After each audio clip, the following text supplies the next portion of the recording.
Hey guys, my name is Ben. I just want to make a video today showing you my old Magic cards. Basically, I got this binder here, and it's just sitting here next to a lot of my other, random Magic stuff. And I don't know, just felt like making a video. So if you like it, then let me know. I'll make more videos, and if not, then don't say anything. Don't be mean. All right? You're gonna hurt my heart. My Magic cards, they're a special place in my heart. All right? Just like a lot of us, and especially right now, I ain't got nobody to play Magic with. I have to play this stupid online stuff, and I hate it. I got all these Magic cards, but I can't play nowhere. There's nowhere to play. I live in freaking Ohio, But anyways, on with the video. I hope you guys like it. Let me know, and if you do like it enough, please do consider commenting, liking the video, subscribing, doing all that fancy stuff, and then I'll make more videos. Thank you. And let's get on with the show. All right, welcome everybody. I just want to show you what's in my binder, and we're gonna start with page 1. As you can see, there's some smuggler copters, and in this top left corner, we have this assault formation. Now, this card, it doesn't really hold a special place in my heart, just because I never really cared for it. I pulled it in a pack back before Kaladesh, and I just never used it, and people told me it was worth a lot. And basically, at that point, I wanted to keep it, just because it's worth some money, and I didn't want to trade it away. I had some bad experiences in high school where the college kids would come to our store and just trade us cards, and they would take all of our good cards. So, just kind of a rule of thumb. Don't trade your cards when people seem like they really want them, Make sure you look it up and see how much they're worth. That's easier now. The next card on this page that I like is definitely Smuggler's Copters. You might see that I have 1, 2, 3, 4, 5 copies of Smuggler's Copter, and that's because at the time I really liked him, and then he got banned. So I keep it there to remind me that buying the cards that are the best cards in the format might not always be the best choice, because they might just get banned. And that's becoming a more and more common occurrence in Standard, and none of us really like it, but it's how it goes. This card here, it's 2 mana. It's a 3/3 of flying, and whenever it blocks or attacks, you get to loot. And looting is just you draw a card and then you discard a card. And that's pretty overpowered for something that costs 2 and can go into any deck. And let's see here. All right, now let me make sure we're lined up. All right, you guys can see. Let's see. Metalwork Colossus. This card here, Metalwork Colossus, it basically cost 11, but not really, because it costs X less to cast, where X is the total converted mana cost of non-creature artifacts you control. So basically, a lot of shenanigans going around in the Kaladesh area, where people would have a bunch of artifacts out, and they would cast it for free, sacrifice those artifacts, replace it if it ever dies, that type of stuff going on. I never did it, and I thought it was pretty cool when people did it to me. It wasn't like those mono blue decks just countered and, make sure you don't have fun. If you're a mono blue player, you know how it is. You like just tormenting people. But anyways, we got this Zeta Hedron Grinder. I only got 1 copy. I pulled them in a pack. I don't honestly open that many packs. I would love to, but they're expensive, and I end up buying singles just because I know what I want, and I end up buying singles. But if I ever get the chance to open more packs, that would be amazing. But anywho, this one, whenever you cast an instance or sorceries that targets it, it basically makes a copy of it. I never really found a good deck to play it in. I think people play it in Commander. Correct me if I'm wrong. Just leave a comment. Let's see. Next, we got these. Rise from the Tide. Mono blue players. Here you go. It still hurts. So 5 and a blue, and basically all the instants and sorceries from your graveyard. You get a 2/2 zombie creature, and then you just mash face. And then basically you just play the whole game, you counter my spells, and then you kill me with 2/2 zombies. Thank you very much, Mono Blue. We always love you, and no, we don't. Learn to play something else. Make your own deck. Don't just play Mono Blue. Mono Red's cool because that's a lot of newer players play Mono Red. When I was in high school and I started playing Magic, I played Mono Red, and then I may have switched over and dabbled in the blue. But that was what was it? It was the artifacts that were colored. Shards of Alara, and if any of you know Master Transmuter, that was my thing. I love that card, and I love that deck. That deck meaning basically just playing artifacts, colored artifacts with Master Transmuter. We'll get to that someday. Maybe my buddy's got my old cards. Maybe I'll have to buy them back from him. I sold him my old cards so I could get Subway when I was in high school. So I sold him my whole binder for like $5, $10. I don't know. Anyways, let's see if there's anything good on this. I don't really see any good on this one. Let's go to the next one here. See if we can find anything. This is a good page. So Incendiary Flow. That was good back in Kaladesh. It's nothing amazing. This is my promo card that I got. I was playing at this place in North Carolina. It's called Bears Gaming Layers. Shout out. It's an amazing place. The best place I've ever played Magic. And since I moved back to Ohio, I don't really find very many good places to play Magic. A lot of them, they just kind of want your money and they want you to, I don't know. It's just, there's a lot of like little town places, but not where I'm at. Just not happy about it. But that's why I'm showing you my Magic cards, so I can be excited about them, and maybe you can be excited about them too. Let's go on. Incendiary Flow basically deals 3 damage, exiles the creature if it kills it. It can also target players, and that means it's pretty decent. We have stuff like that in Standard, but it can't do both. It can't target players and creatures right now. So we'll put that back. Let's see here. This page, this was from the one box that I've ever opened. A lot of these cards here. So I don't really get too many foils just because I don't open boxes. And if you don't open boxes, you don't really get foils unless you buy them. And I don't buy foils. So, this is going to be a good page. Inspiring Statuary. I'll let you read that one if you want to. Nothing super amazing.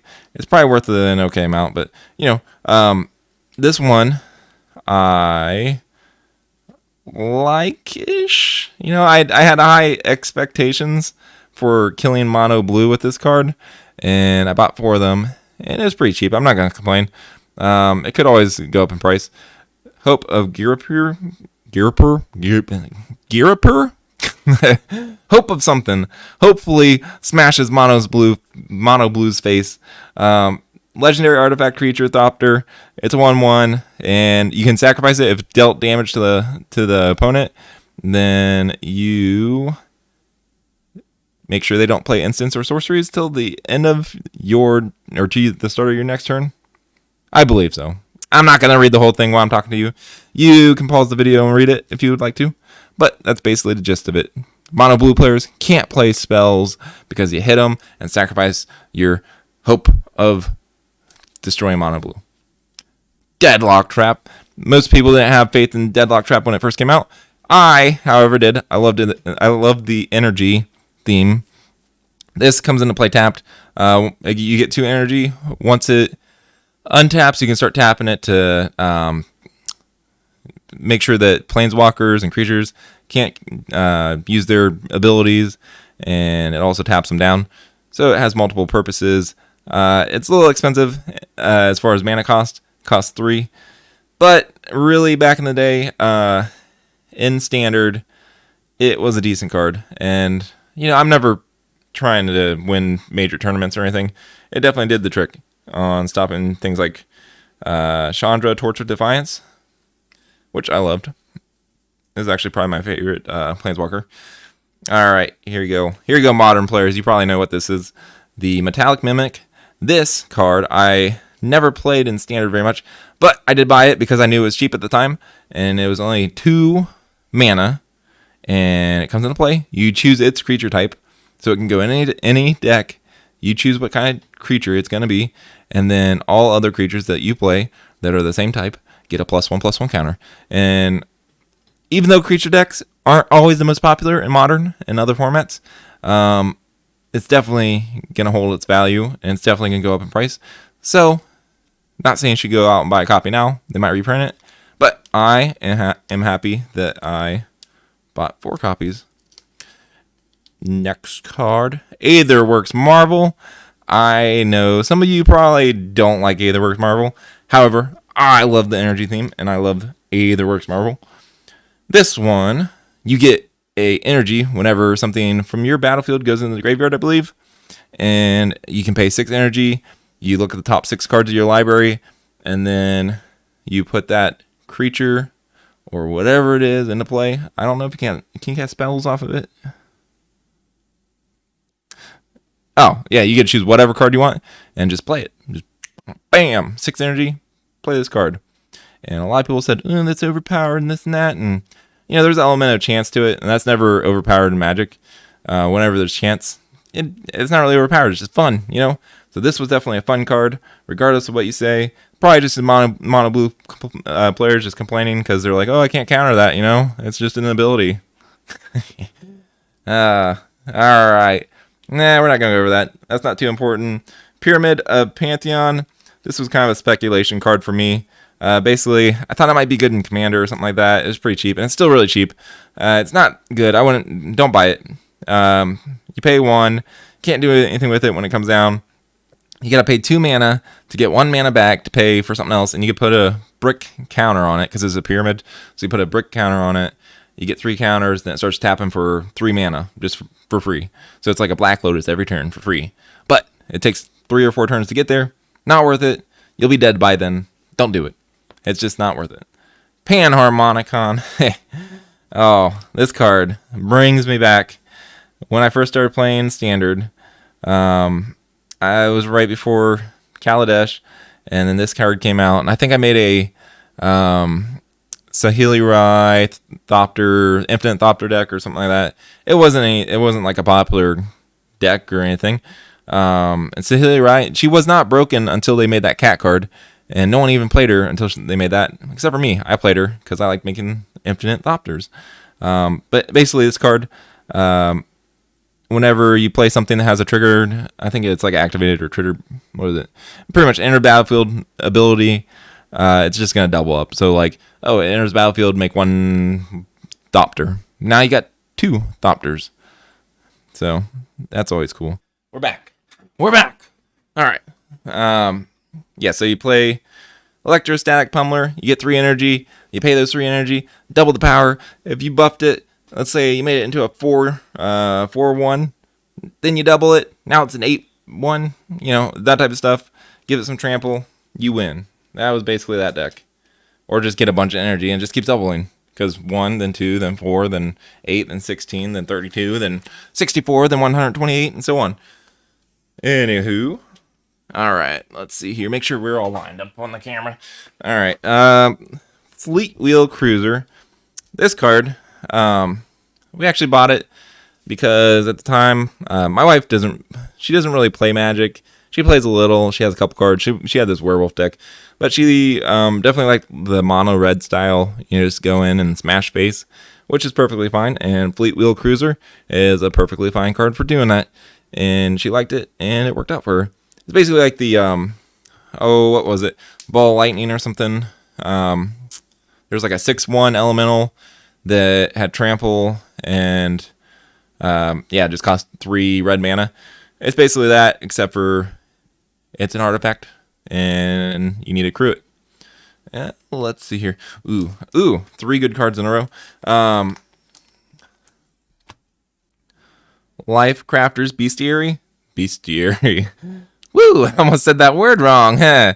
Anyways, Life Crafters. At the beginning of your upkeep, scry 1, and basically if you cast a creature spell, you can pay a green and draw a card, which is good in green decks. They just don't have a lot of card draw, so when you get cards that draw cards in green decks, they're typically decent. Now, it didn't make any, major headlines in Standard, but, it's a good card. I like it. Ghani's Aetherheart. Go ahead and feel free to read that one. I can't really read the text from here, and I don't really remember what it does. I just remember that it was a mythic, and it was decent. So if you want to read the whole thing, just pause the video and read it. I'm going to go on to this one here. Whoop. Alright, Aether Sphere Harvester. This card, a lot of people didn't have faith in it, but I did. So, when it came out, I bought 4 of them, and I played it. And it took other people like 2 or 3 months to realize it was good, and that's when you started seeing it become part of the top deck list. I think at that time they also banned Smuggler's Copter, so that left room for Aether Sphere Harvester. But it's basically just a 3/5, and it only costs 1 to crew, and you can give it lifelink, and you get 2 energy when it comes into play. And with those energy decks, it was definitely helpful. And it has flying, so what's not to love about Aether Sphere Harvester? Alright. Is there anything else I want to go over? Oh, this card. I'll just show you this card because it's a cool card. Not a lot of people probably remember it. And I don't remember exactly what it says. I just remember it's a panda. Oh, alright. So, this panda that's not actually a panda. It's just called... Oh, is it not a panda? Oh, it's just a Colossus. I always thought it was a panda. Never mind. Well, let's just put this one back. It's just a 6/6, whatever, cost 3, blah, blah, blah, blah. I'll go ahead and read it. It's not a panda. I'm going to get rid of it. Let me know if you want it. Alright, let's go to this next page. Let me make sure we're still lined up. Yep. Alright. So, this next page, let's see if there's anything good. Tamion's Journal. Some of these middle cards. Yeah, let's talk about the Gear Hulks. Now, the Gear Hulks came out. For you that aren't familiar, there was a Gear Hulk in every color, and they were artifacts, and they all did something pretty good. Excuse me. This Cataclysmic Gear Hulk, basically, you and your opponents destroy everything except for one of each type of thing on the battlefield, except for lands. You keep all those. It just, a lot of people thought it was going to be good. I was hoping it was going to be good. I remember Strictly Better MTG. He's a YouTuber, and he's pretty good. He's real good at channel to watch. Shout out to him. He makes amazing content, and he's super legit. Anyways, I remember him wanting this card to be good, and I wanted this card to be good, and it wasn't very good. And it sucked. But that's all right. We play bad cards sometimes, just for fun, Let's see.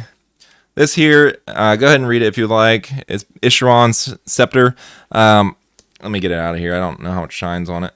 So, basically, the only reason I have this card is I was in Yuma, Arizona. I was in the military, and we did some training over there in the desert. And basically, the only place in Yuma, Arizona to have any fun was going to the Target and buying some Magic cards. So that's what me and my buddies did. They never played Magic, so I showed them how to play. Got this card. It's an old card for Modern, and yeah, basically just makes a copy of whatever instant or sorcery that you want, and just keep copying it over and over. Alright, here's a fun card. Basically, you deal 50 damage, pay 50 life, deal 50 damage to your opponent, and that's about it. You gain a bunch of life doing some weird stuff, and then you just pay that life and kill people. The top part of the card says, whenever you cast a spell, you gain 1 life for each spell that you've cast this turn. Now, if that's not confusing during a standard game of Magic, then I don't know what it is. Alright. Ooh, this card. I didn't know. So I have, I believe 4 copies now of this card. I shot this video once before, and I found this card. It was buried under some other cards, and I found it, and I always thought I had 4 copies, and I've been counting them. I was like, man, I got 3 copies of Walking Bliss, so what happened to my 4th copy? And it was just buried in there. But for those of you that don't know, this is a very good card. It's used in Modern a lot. It costs XX, so you can pay 2 and get 1 counter. It's a plus one counter onto it. And basically, you can just pay those counters off and deal damage to whatever. And it's amazing because it can kill planeswalkers, it can kill people. It's a really good card, and it's actually pretty valuable. I know when I bought it, it was probably like $8 each or something like that. I probably traded for a couple. But yeah, it's definitely held its value, and it's going up. We'll see if they reprint it and see what happens. Scrap Heap Scrounger. I don't know if it's valuable still, but it was definitely not that valuable at the time. But it was used in a lot of decks. Mardu Vehicles was a deck, and it was definitely used there. I didn't play Mardu Vehicles because it was the best deck in the format, and I don't play the best deck in the format. I make my own decks and try to play those. I like to play the counter the meta type of stuff. But anyway, Scrap Heap Scrounger. It just keeps coming back from the graveyard. It's a 3/2, and it can't block. Doesn't sound too impressive, but try playing against it, and that might change your mind. All right. Okay, and you'll see here, there's my red cards. Basically, I think this video, I'm just going to do these first. These first pages are mostly like artifacts and a couple random cards. So we'll get to these red cards in the next video. And yeah, we'll just do that. I don't want to make a 5-hour long video. So, all right, are we centered here? Ooh, a little sideways, huh? All right, let's see if there's anything good on this page. Hollowed one. A lot of you probably like this card. I don't care that much for it. I mean, it's decent. It works off of cycle. Costs 2 less for each time that you cycled or discarded a card this turn. And that's about it. It's a 4/4. Costs 5 if you cycled twice. Then it only costs 1. I remember it made a little bit of an impression on Modern. And I don't know if it still does. Who knows? Maybe it does. Maybe it doesn't. Let me know in a comment. Let's see. Transmorgifying Wand. Anyone that plays something like World of Warcraft and has played a mage and polymorphed somebody, that's exactly what this card does. You pretty much just polymorph the creatures into 2/4s. And yeah, it's pretty cool. It's from Magic 2019. All right. God Pharaoh's Gift. I'm not going to go over that one. I don't remember what it does. To me, it doesn't hold that special place in my heart. But this one does. Combustible Gearhulk. A 6-cost card. It wasn't the best in the world, but I definitely played it in a lot of decks. I ended up getting Chandra, Torch of Defiance. So I love playing like red decks and then like using this to kill them. That type of stuff. And basically just has first strike. And if I remember correctly, you can read the text and tell me I'm wrong. But if I remember correctly, you can either, your opponent gets to choose, which is not good, but they get to choose if you choose, or if you draw 3 cards, or I believe they take damage equal to the mana cost of those 3 cards. But they have to say ahead of time. So there's like a random element to it, which doesn't make for an amazing Magic card, but it makes for a fun Magic card. And, ooh, here comes the Big Daddy, Dynavolt Tower. If you played back in Kaladesh when Energy was around, you probably remember this card because it was very good. Whenever you cast an instant or a sorcery, you get 2 energy, which was good. There weren't too many cards that gave you that much energy. And then you could pay 5 energy, which sounded like it costed a lot, but you could pay 5 energy to deal 3 damage to target creature or player. But when you're playing, let's just say you play a spell every turn, and plus you just, like, half your spells are going to give you energy anyways. You're getting 3 or 4 energy a turn, and that means 3, like a free 3 damage to something each turn. And it was good. I wouldn't say it was unfair, but it was definitely good. Let's see. Let's go over the last 2 cards here. First one being the Sky Sovereign Console Flagship. It's a 6/5 with flying. It's got a crew 3. For any of you that don't know what crew is, it's basically you just have to tap creatures with power equal to whatever its crew cost is. So like if you have a creature with 3 power, you could tap it, and that would work for this one. Or if you had 3 1/1s, so they all had 1 power each, you could tap all 3 of them, and that would work. And it's got flying, and I think it's whenever it attacks, it deals 3 damage to target creature or planeswalker an opponent controls. So it just deals damage. It can get through, and if there's something big that can block it, it can deal a little bit of damage. And then if it blocks, then it will die probably. All right, and then last but certainly not least, we got this Noxus Gearhulk. The Gear Hulks were all pretty good.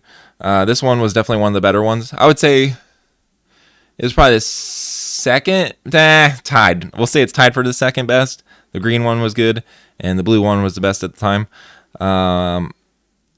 Yeah. All right. Well, either way, it was pretty good. It just has menace, and it's a 5/4, and you pay 6, and it kills something when it comes when it comes into play, which is good. Removal on a creature card. It's like a 2-for-1 every time, unless they don't have a creature. Which, energy and Dynavolt Tower. My camera just shut off again. No. Let's hurry up and fix this camera so we can do our outro. Okay. Okay, guys. Whew. The camera's back online. Camera, mics, camera, action. All right, so we just went over the Noxus Gear Hulk, and that's gonna wrap it up for this video. And I do appreciate it. This is my first time ever making a video where I am showing my face. I've done a couple videos now on a different channel, or maybe this channel. I don't really know where I'm gonna post this. But I've done a couple videos, video games and that type of stuff. But it's definitely fun doing something that's really near and dear to my heart. And I would appreciate it if you guys like or subscribe if you feel like you like this kind of content. And I will keep doing it if you like it. And really, something I would love to do in the future, if you guys show me some support, I would love to open some more packs. But, that all comes with the... if this channel grows and that type of stuff. But just know that that's something that would really make me happy, is just being able to open packs and show them online. I'd probably do some giveaways and that type of stuff. I was thinking about earlier, if I ever got to the point where I was opening packs, I'd probably maybe like open a box and give away a pack or something like that from each box that I open, that type of stuff. But regardless, thank you for your support, and thank you for watching, and I hope you have a wonderful day, and, enjoy Magic, play online, play in person, do what you want, have fun. I'll see you later.